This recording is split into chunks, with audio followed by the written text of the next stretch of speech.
kita masih akan ngebahas tentang tim London lagi. Well guys, Premier League sudah di depan mata. 17 Agustus kita akan nonton bareng-bareng, nonton kemerdekaan dan juga malamnya nonton pastinya Premier League ya.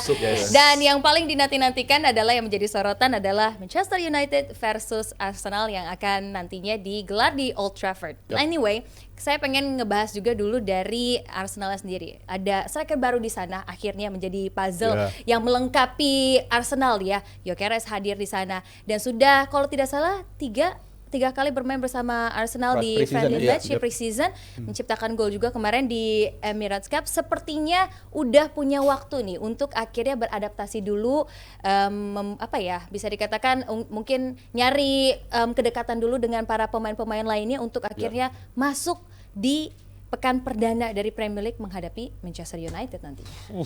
Gua rasa bakal jadi game debutan yang sangat sulit bagi Gyökeres ya. Walaupun MU musim lalu bisa dibilang pesakitan, tapi gue rasa di musim ini United bisa ngasih kejutan lah, khususnya ketika berhadapan dengan tim-tim yang tim besar gitu. Karena United kan punya reputasi mainnya biasanya lebih bagus ketika lawan tim besar ketimbang lawan yang tim-tim yang papan tengah ke bawah gitu. Justru lawan mereka biasanya kalah, tapi United punya reputasi bagus ketika itu. Dan seingat gue di musim lalu pun juga ketika bertanding di Emirates mereka kalah 2-0, tapi Arsenal butuh 2 gol set piece untuk bisa ngebongkar Manchester United. Dan di Old Trafford pun juga MU berhasil menahan imbang Arsenal dengan skor 1-1. Jadi gue ngerasa di game pembuka bisa jadi Arsenal akan menemukan kesulitan untuk berhadapan dengan United saat ini. Dan gue selalu konsisten dengan pernyataan gue kalau Gyökeres dan Arsenal kayaknya bakal masih butuh waktu untuk bisa langsung nyetel.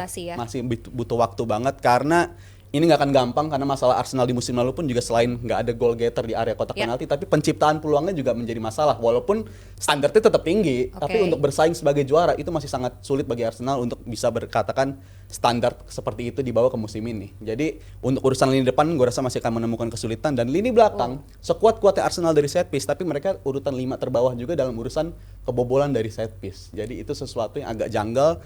Tim yang jago set piece tapi sangat rentan, sangat rapuh dari set piece. PR jadi juga tuh ya. Itu PR untuk musim baru bagi Arsenal bersama Arteta. Jadi Mas Sabto, ini nggak akan mudah. Laga perdana tentu bagi MU dan juga Arsenal bukan hal yang bisa dipandang remeh. Iya, selalu nggak mudah sebuah start kompetisi.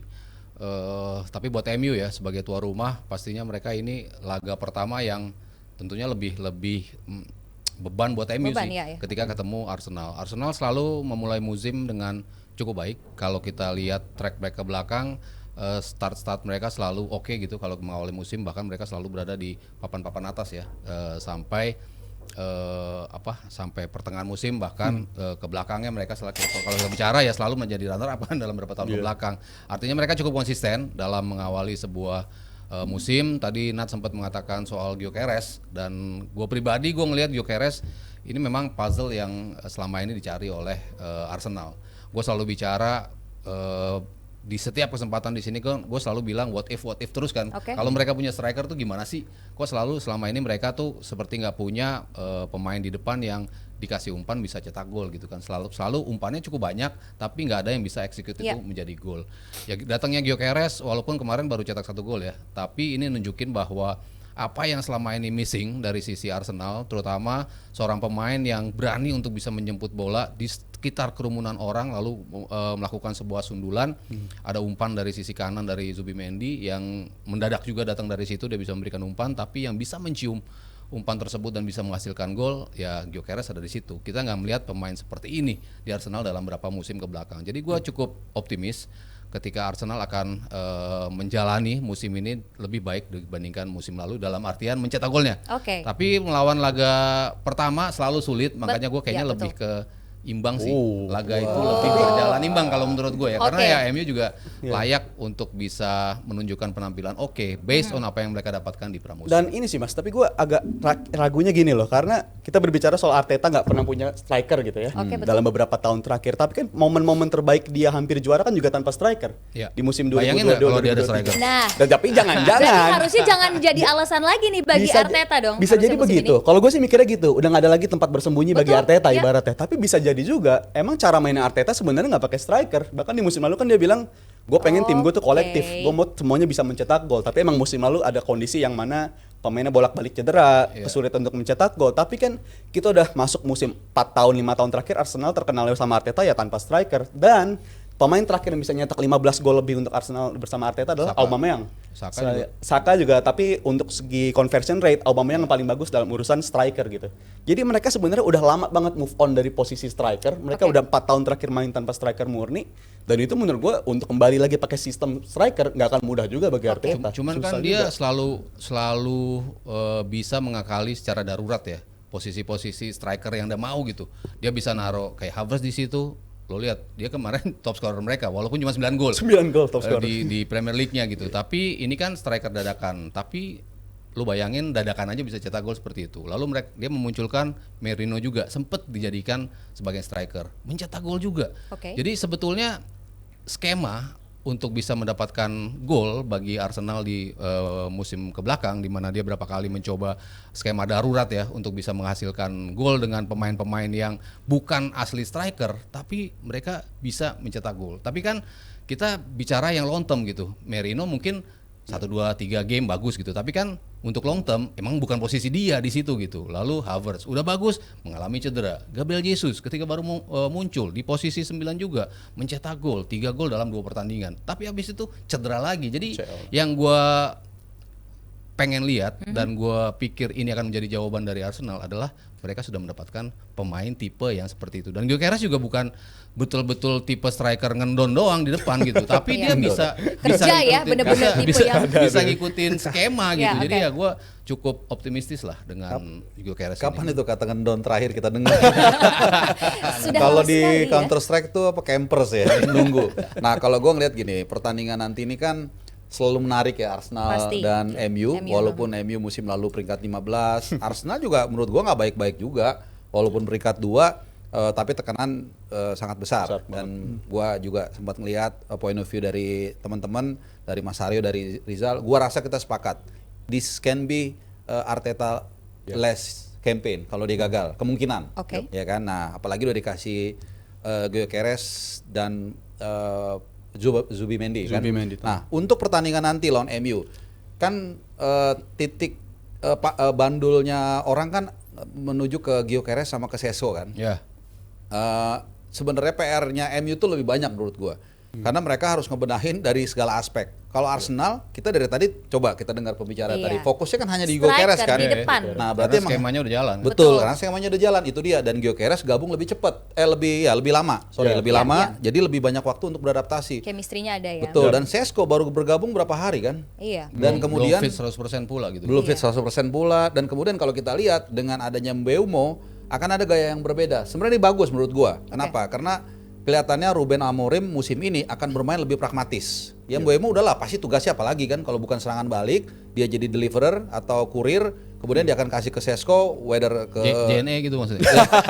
Nyebut nama tuh. Bisa masuk juga tuh. Biar masuk. Cocok, bisa. Nah, artinya skemanya menurut gue lebih pragmatis MU. Cuman itu tadi yang dibenahi banyak faktor, mentality, build up serangan Onana lah, kemudian Sesko belum pulih. Jadi ya cuman mereka besok akan main di Old Trafford ya. Bagaimanapun juga itu faktor juga. Jadi kalau Mas Aryo tadi bilang imbang, gua rasa ini akan imbang, tapi imbangnya ke Arsenal. Beratnya ke Arsenal. Jadi agak gini dikit. Ya, jadi cenderung ke Arsenal. Arsenal. Gua rasa sih nggak ada alasan. Tapi gini ya, kalau secara umum gua melihat nggak ada alasan MU nggak lebih baik dari musim lalu. Standarnya harusnya nggak segitu lagi. Seharusnya. Karena 15 nah. Betul. Kalau lebih buruk lagi kan 16 sama degradasi. Benar, degradasi. Iya. Sebenarnya itu udah bottom rock. Jadi secara psikologi harusnya pasukan MU ini harusnya lebih chill out. Tinggal mereka jangan sampai hilang momentum aja nih. Artinya gini, kalau gue mungkin sorry kalau repetitif. Kalaupun mereka finish peringkat 7 atau 8, fans mungkin gak puas lah tetap. Cuman kan paling enggak lu punya benchmark, tahun lalu 15. Meningkat musim dan ini. Lumayan berapa strip. Itu agak sesuatu yang positif. Walaupun gue tahu peringkat 7. Nah kayak dulu Arsenal kan waktu busuk-busuknya kan juga peringkat 7 lah atau 8 paling enggak gitu. Ini kan dari juga. Sempat ya, 8 ini kan 15 kan artinya lu gila lu kalau nggak bisa 10 besar mah keterlaluan gitu. Cuman balik apalagi lagi nggak main di Eropa ya. Apalagi nggak main di Eropa. Jadi ya menurut gue sih tahun ini akan lebih seru. Lebih seru karena ya pasti ada Liverpool nanti nih agak sedikit lebar. Kemudian City kita lihat udah berbenah, ya Arsenal nyodok-nyodok lah di sana. Kemudian Chelsea jangan lupa juga dong.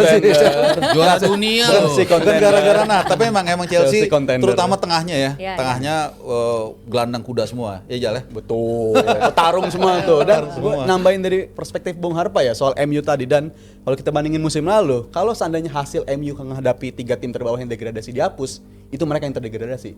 Jadi artinya mereka tuh musim lalu juga bisa mendulang poin demi poin tuh karena dapat poin dari hasil tim-tim terbawah.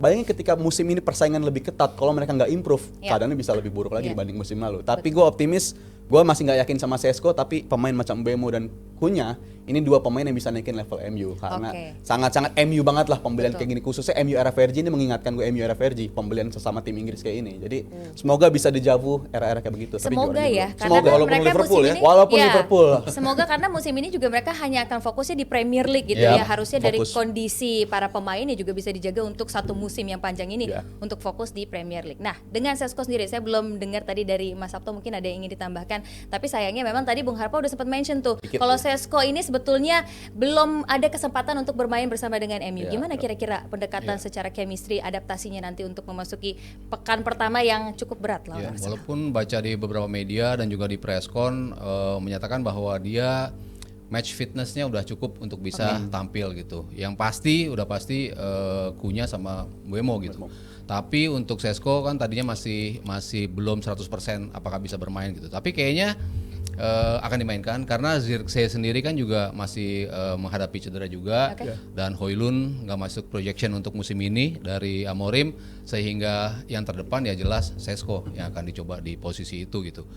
Kalau kita bicara Šeško ya ini jelas edition yang kalau menurut gue pribadi jauh lebih baik ketimbang Højlund gitu. Højlund mungkin banyak lari, banyak cari ruang gitu, tapi nggak pernah bisa nyatu dengan skemanya United gitu, kayak terisolasi sendiri, lalu mencoba untuk berlari sendirian, pemain juga bingung dia mau lari kemana, sehingga umpan-umpannya seperti apa, itu agak menyulitkan sebetulnya buat komposisi lini tengah dari United itu sendiri. Cuman gua ngelihat progres dari pemain-pemain United yang lain ya, terutama di sisi belakang. Yoro udah kita lihat muscle-nya kayak apa gitu ya, itu udah menunjukkan dia kesiapan untuk menjadi salah satu bagian dari 3 pemain di belakang.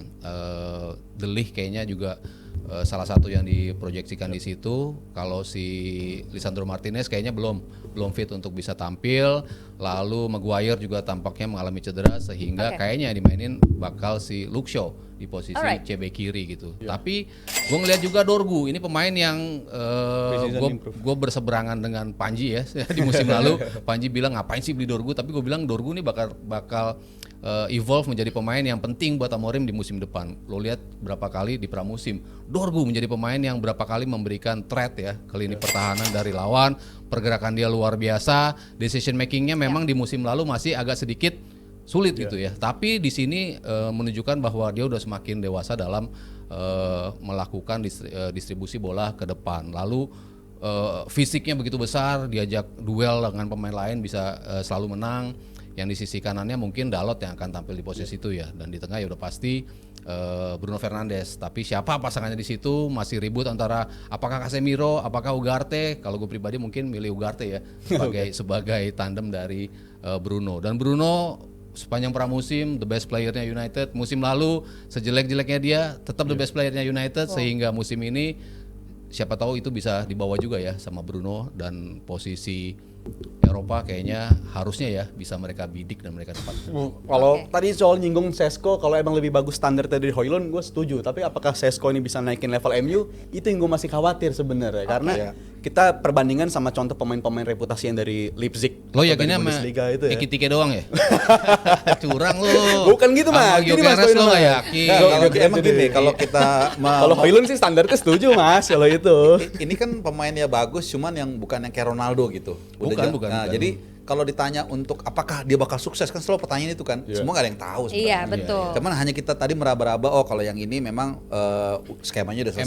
Emang nggak ada pembelian big profile player gitu, bukan kayak Mbappe datang, bukan tipe itu seperti itu, jadi, bukan kan? Haaland datang gitu kan. Tapi kan ini pemain-pemain yang diharapkan nyetel dengan skemanya masing-masing gitu.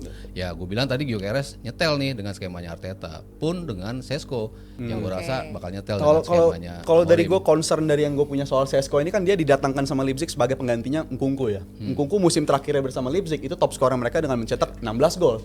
Udah 2 tahun berjalan, Šeško ini belum bisa menyamakan atau bahkan melewati golnya dari Nkunku. Dan kita tahu sendiri, Nkunku ketika pindah ke Inggris pun juga gagal total gitu. Jadi cedera mulu sih dia. Walaupun udah sembuh pun nggak dapat pilihan kan Mas di waktu itu. Bahkan Jacksonnya udah cedera, dia tetap nggak dipilih juga. Jadi standar gue barometernya itu sih. Seorang Nkunku bersama Leipzig dia bisa nyetak 16 gol. Datang penggantinya Šeško, nyamain gol dia pun nggak bisa. Sedangkan dia sekarang udah pindah ke Inggris dengan harga yang jauh lebih mahal ketimbang Nkunku ketika pindah ke Chelsea. Jadi ini sebuah gambling juga bagi United. Datengin striker produk Bundesliga macam Šeško yang belum terbukti yang bisa nyetak gol lebih, nyetak gol lebih dari Nkunku untuk bisa naikin level MU untuk musim depan. Gue rasa masih. Oke, Bung Harpa, ini karena belum teruji nih, jadi maksudnya gitu ya. Tapi gimana sih Šeško sebetulnya sesuai nggak sama filosofinya MU sendiri? Bukan filosofi MU tapi filosofi Ruben Amorim. Karena dia memang pengen melakukan serangan balik dan ini kayak jadi Luka Toninya nih kemungkinan Šeško ini kan yang jadi nunggu di depan kemudian yang lari nanti Mbeumo. Tadi yang gue sepakat sama yang dibilang Rizal ya, belum proven tapi bukan berarti dia nggak akan sukses juga. Kita nggak pernah tahu ya. Cuman udah ada satu loophole mungkin yang harus dijawab sama dia di pertandingan di pertandingan berikutnya. Secara individu sebenarnya skillnya bagus. Kayak Ibrahimovic ya, tinggi tapi lincah, terus juga dia mau buka ruang. Kalau kita lihat beberapa kali highlightnya, gue nggak ngikutin terlalu detail juga, jadi bagus ya. Jadi kita nggak pernah tahu juga. Tapi gini, gue nggak setuju 30% sama Rizal karena ada persentasenya tuh ya, detail banget Bung Harpa. Karena bisa aja kan nanti di MU vibes-nya berbeda. Kita nggak tahu nih 2 bulan 3 bulan terakhir kan. Mungkin si Ratcliffe udah nge-push habis-habisan kayak tadi siapa yang badannya udah jadi gede Mas Aryo tadi? Yoro segala macam kan mungkin mereka lu udah bottom rock 15, udah lu push semuanya. Nah, kita kan nggak pernah tahu ya ada seperti itu. Kemudian Šeško nanti bisa berkembang yang pasti menarik ya. Maksudnya pressure-nya ini akan besar karena setiap pemain MU itu selalu ditunggu penampilannya. Sama juga kayak Gyökeres tadi. Kalau sedikit kita lebarin, banyak orang yang menarik standing point-nya adalah dia gagal di Brighton, nggak terlalu cemerlang lah. Cuman beda kalau dia kembali ke klub yang sama. Ini kan dia kan di Brighton, bukan balik ke Brighton lagi kan. Kalau pemain memang kalau comeback ke klub lama itu biasanya bukan jarang sukses ya, mungkin tidak sedikit yang gagal gitu. Lukaku Pogba segala macam kan rata-rata gitu. Gua nggak tahu, mungkin ada yang sukses 1-2 juga, teman rata-rata mungkin itu tantangannya yang orang mungkin kebawa ke situ. Teman Gyökeres kan bukan bela Arsenal dulu, bela Brighton. Sekarang kedua beda. Jadi dan tadi dengan skema Arsenal yang udah jadi. Jadi ya intinya menarik lah, kita tunggu perhatian orang ini hari Minggu nanti, bukan hanya ke MU Arsenal tapi nunggu Gyökeres sama Šeško. Kalau Šeško nanti turunin ya. Kalau turunin. Iya, dari menit pertama harapannya kan gitu ya, harapannya biar seru gitu, di biar first seru, game. Betul. Oke, kalau misalkan kita mungkin prediksi, saya nggak mau mungkin prediksi skor, tapi lebih ke kira-kira akan menjadi kemenangan milik siapa nih antara MU dan juga Arsenal. Tadi siapa seimbang yang Mas sudah Aryo. jawab? Gue belum Rizal sih, bilangnya gue belum. Tapi gue lebih condong United untuk beda semua nih. Gue United. Beda. Harpa Arsenal. Kalau gue bilang high scoring draw. High scoring draw, berarti berapa tuh, kayak 2-2? 2-2 bisa 7-7 juga kan. 7-7. High scoring skor tuh ya. Bung Harpa bisa 7-7 kalau dua-duanya nggak pakai kiper ya bisa. Ya jadi beda semua nih kebetulan ya. Ini sebelumnya kita nggak ada kesepakatan ya. Iya, betul.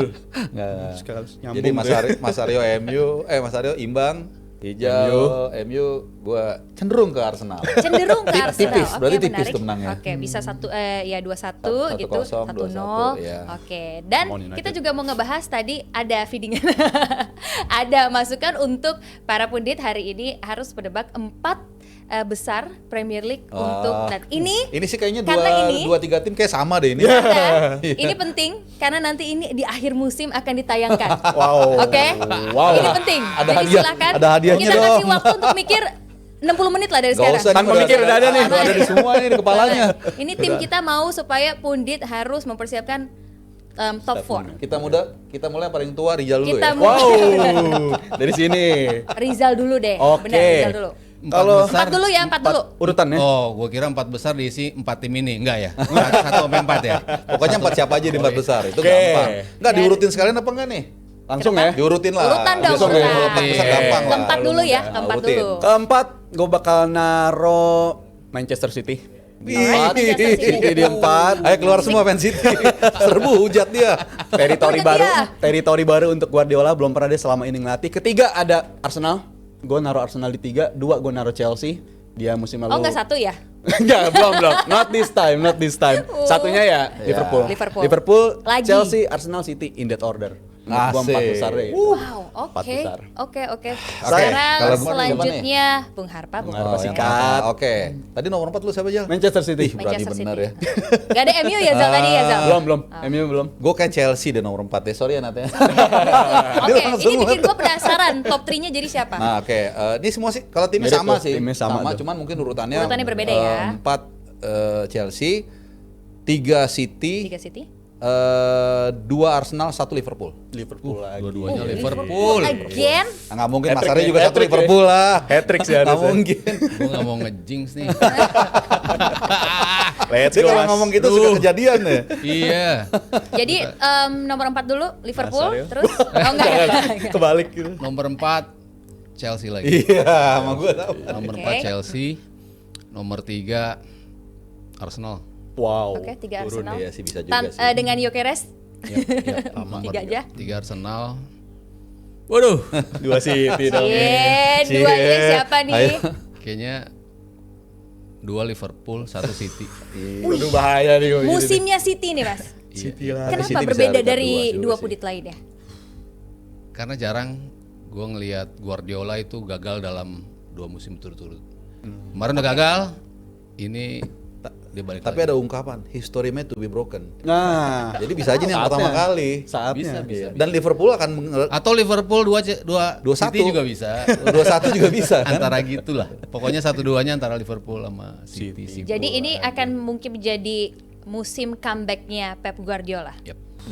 Menurut Mas Aryo ya. Untuk Mas Betul, Aryo betul, ya. iya. Untuk yang lainnya sih justru berharapnya tim Mas Sabto ya. Berarti kalau Kalau juga pengennya sih Liverpool ya. idealnya Ya, sih. Kalau tapi ini realistisnya City bagi Mas Sabto gitu ya. Kalau ini urutannya berarti Arteta dipecat ya kemungkinan ya. Iya, ya last udah season naruh musim 2 sama depan 3 gak ada Arsenal. Arteta. Toto dia juara champion. Oh iya. Bener juga, iya lagi. panjang Tapi itu lebih susah lagi. Panjang napas tuh. Susah. Oke, ini adalah yang sangat penting banget informasi-informasi tadi yang akan kita tayangkan di akhir musim nanti. Jadi tungguin aja ya bulan apa tuh Juni lah ya Ya, berarti bisa ya. nih ya. Oke. Aduh. Anyway, Mei. betul. Sekarang kita juga harus bacain juga saweran yang sudah masuk lagi. Terima kasih banyak GM Team, ada Yere ya. Oke, Yere. Ini Rizal nih buat Rizal. Rizal sebagai fans Liverpool secara subjektif lebih pengen mana? MU apa Arsenal yang menang? Gak Oke, boleh jawab juara. seri. Tadi udah kejawab ya, sekaligus gue pilihannya untuk game pembuka ini MU pilihan gue untuk menang. MU menang dari Arsenal di Old Trafford. Itu harusnya pembukaan bagi MU sih. Pembukaan MU, bagi. Oke, menang. berarti jadi malam milik MU. United. Selanjutnya ada Bimo. Hai Bimo, ada kendaraan apa yang paling mahal di dunia? Oh, ini tebak-tebakan. Wow. Oke, kendaraan apa yang paling mahal di dunia? Jawabannya Bemo. Harganya 1 triliun lebih Bemo. sampai Bemo. MU minat. Iya benar ya. Boleh. Mbuemo ya, maksudnya Mbuemo. Tapi nama orangnya juga Bimo Mirip. juga ya. Iya, Jadi Bimo sengaja sama apa Bemo. gimana? Nah, ini adanya sebenarnya ini, Bu. Bimo sama Andrea lagi. Oh iya benar. Iya kan tuh Bimo Andrea. Oh iya, jadi Cocok. fitness tuh nanti ya. Cocok. Selanjutnya Palace Oh, Till I iya, Die. Katanya nih. nih Palace sering komen di sini ya, Wih, Till I selalu. Die ya. Iya, Keren terima banget. kasih. Selalu nyawer, selalu komen. Thank you, Till I kamu Die. konsisten banget Palace Till I Die. Oke, kita baca nih ya. Liga baru mau mulai. Tiket Crystal Palace versus Liverpool di 27 September udah sold out aja. Kalau Liverpool datang selalu cepat sold out. Mungkin Mas Sabto yang mau bilang? Yang mau komentar? Selalu tuh Mas. Selalu ya. Selalu kan tier 1 match ya kalau involving tim-tim papan atas kan. Oke, ya. Otomatis siapapun tuan rumahnya pasti termasuk bukan priority ya. Tiernya adalah dari sisi tiket juga biasanya kan penjualannya juga gradasi kan. Kalau tim-tim besar itu berapa, tim menengah berapa, tim papan bawah berapa. Ya kalau kedatangan tim papan atas apalagi juara. Iya. Dan kita lihat kemarin Liverpool sempat kalah juga dari Crystal Palace ya pastinya wajar kalau mereka tetap ingin menonton lagi lah lawan Dan Liverpool. banyak pemain baru juga lagi kan di Liverpool kan. Iya. Kemarin kan kalah di Community Shield kan. Iya. Iya, jadi awalnya menarik banget no wonder kalau tiketnya akhirnya sold out gitu ya, karena emang banyak banget peminatnya. Next kita juga punya dari Sigit Bekasi. Menurut Mas Haryo, apakah Hansi Flick akan tetap pakai taktik high defense line lagi di musim depan? Tetap. Dan gue kan waktu itu bilang gue khawatir nih dengan high defense line-nya mereka ketika dia baru mulai, dan gue bilang kalau dia nggak mencari solusi untuk high defense line-nya, karena kan high defense line offside trap-nya emang luar biasa, ada 100 offside yang berhasil, di atas 100 ya offside trap yang berhasil dieksekusi oleh Barcelona, kan artinya mereka betul-betul sempurna lah posisi itu. Tapi kan ada beberapa tim yang bisa mengakalin itu. Akhirnya sempat ada satu periode di mana mereka banyak kebobolan dari counter attack, banyak gagal dalam aplikasi offside-nya. Tapi itu justru menjadi pembelajaran buat Hansi Flick, sehingga dia betul-betul tahu siapa gelandang bertahannya yang harus nutup cepat, siapa wingback yang harus tuck in cepat untuk melakukan bantuan ke defense, dan itu akhirnya membuat mereka lebih sempurna. Jadi ya kalau skemanya itu kemarin berjalan bagus, kenapa mesti diganti gitu? Jadi kayaknya mereka tetap dengan high defense tinggi. Nambahin dikit, Silakan, itu mungkin Rizal. bisa Mas, tapi kalau ada Araujo di sana itu harus khawatir sih. Karena Inigo udah nggak ada, dan Araujo musim lalu game lawan Inter dan momen-momen dia diturunkan tuh bahaya. Masih ada tuh. Christiansen nggak sih? Musim lalu tipis banget mainnya juga, tapi jadi itu tantangan bagi Hansi Flick musim depan sih. Balik ke Nuts lagi. Yes. Nah, sebenarnya kita juga mau Kayak update co-host lo sedikit. Dia emang di kontraknya gitu, Pundit plus co-host sebenarnya Mas Sabto. Fleksibel jadi.